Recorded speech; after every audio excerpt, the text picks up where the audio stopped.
Ni mururungano uria ukurehete hamwe etikia akuma makanitha matiganite rungu rwa Evangelical Alliance uria wambiriirie thukuru-ini wa Moi Primary na merekera ministry-ini ya ũgima wa mwĩrĩ Afya House, ningi macoka kurugama kanitha-ini wa All Saint Cathedral na muthia marekereria bunge-ini ya bũrũri.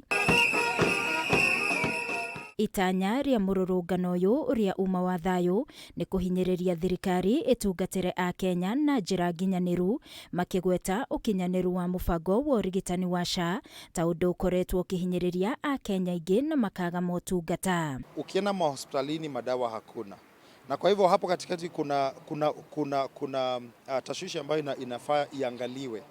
What the president is doing and what he's saying and what he expects on the ground. So hapo kuna communication ambayo haipatani vizuri, and that's why we are marching here, ili serikali angalie ya kwamba kila mtu anapata huduma ile anafaa kikatiba.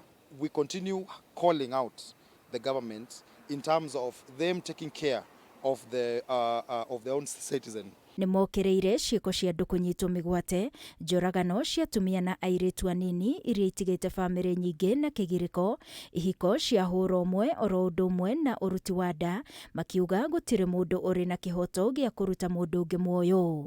One of the things is we rise against abortion. Abortion, life starts at conception, and that is what we want to stand for. Male and female marriages and evil against our nation. We rise against corruption and abduction, and giving everybody a right to life in this country.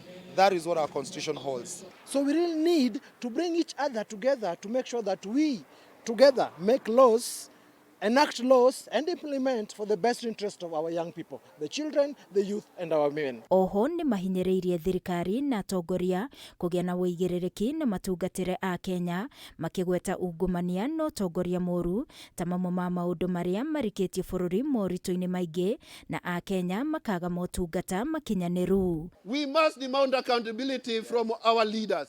We must push for transparency, justice and policies that prioritize the well-being of citizens, especially the most vulnerable. We must work together to dismantle the system of corruption and bad governance that deprive people of their dignity, their rights and their future. So all life must be protected. Let's give opportunity to live a life of dignity, security and opportunity where leaders are held accountable for the impact they have on the lives of others. Gerifotera Kameme TV ni njĩtagwo Wangui wa Muiruri.